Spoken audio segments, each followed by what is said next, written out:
New Zealand has not been immune from this kind of radical action. Death threats to scientists using animals for research and raids on factory farms have all been attributed to animal rights extremists. Most of their activities have been clandestine, but there's been a change in their tactics. These groups are now signalling they will openly break the law to further their cause. The government has completely failed to do anything about it. So the only option left to us now is direct action, is to go in and take the animals out and expose to the public what's going on. Mark Eden's group Open Rescue was behind the move to bring Keith Mann to New Zealand. Do you admire what Keith Mann's done? Yeah, I do. You know, he's spent his whole life fighting for animal rights, and he's done years in jail for it. So, of course, I admire people, willing to put that much effort in. Yeah. When we come back, animal activists in New Zealand are going to take it to the next level. To the law, those animals are the property of the factory farmer, but we think, there's a higher moral law, and we have the right to go in and take those hens out of places of abuse.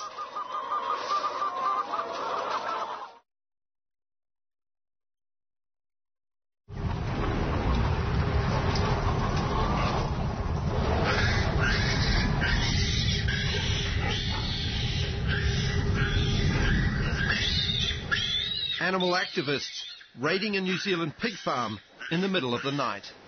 This place is disgusting. They're filming themselves to record their protest.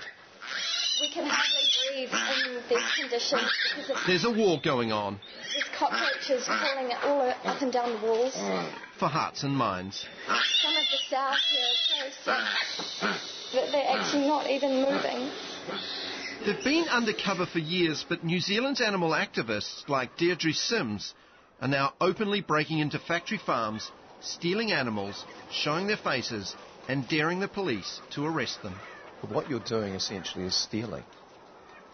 Unfortunately, because the law sees animals as things, as property, yes, it is stealing, but that's in the eyes of the law. What we're doing is we're saving these animals, we're rescuing them, we're taking them out of these appalling conditions and giving them a chance to live a natural, decent life. You could go to prison for that. I'm not really concerned, to be honest. I mean, I think millions of animals...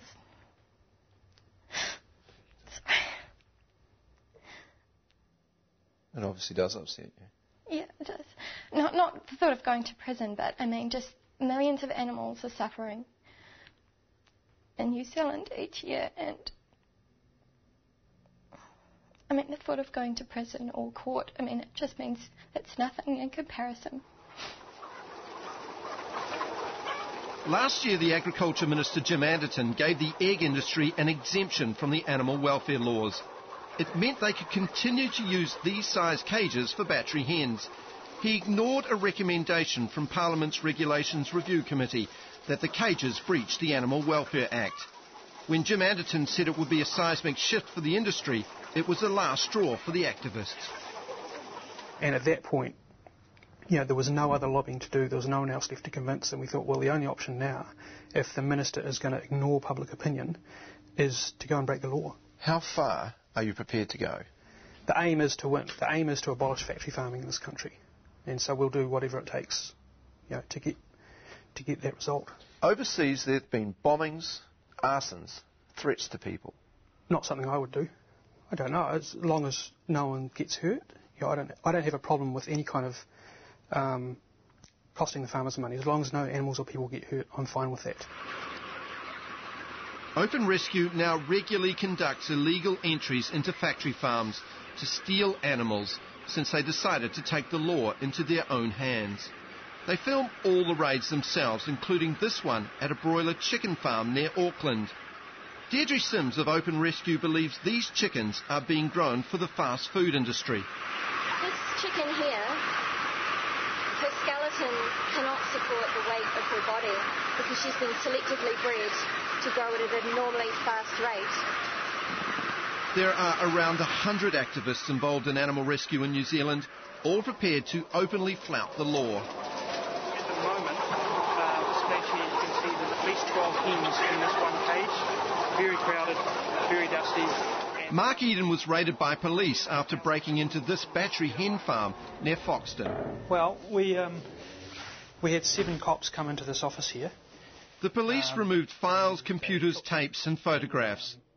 But more disturbing for Mark Eden was the revelation private investigators Thompson and Clark had placed a spy in their organisation for the past 2 years. Thompson and Clark also paid agents to infiltrate the Save Happy Valley environmental group for solid energy.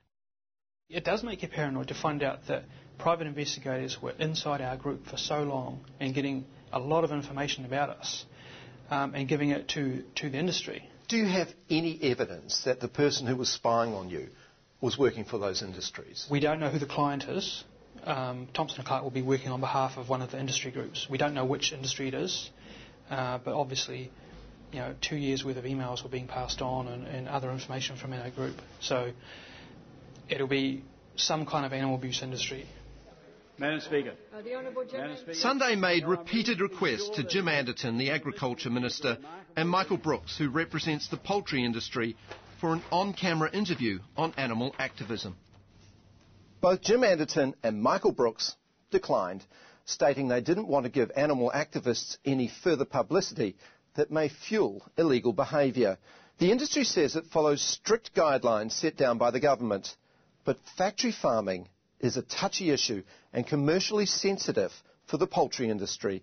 It's spent hundreds of thousands of dollars on PR and lobbying the government and goes to great lengths to control the message. This is footage of a factory farm supplied to TVNZ by the Egg Producers Federation. But it's a sharp contrast to what the activists say they find inside the farms. Opinion polls show a majority of New Zealanders are opposed to factory farming, and every time images like these are shown, sales take a hit. Animal activists say they're winning the battle for the hearts and minds of consumers, but Keith Mann won't be joining their front line. He was stopped at Heathrow by New Zealand Immigration as he was about to board a plane for Auckland. I was gutted when they said to me I wasn't allowed to travel. Immigration says Keith Mann has a significant criminal record and they wouldn't grant him a visa. Well, I suspect they're influenced by the UK government, but I'm there to promote animal welfare issues, and governments don't tend to like that. There's a lot of money in animal exploitation, and they don't like people like me telling the truth about what we're doing to other animals. Open Rescue is not giving up.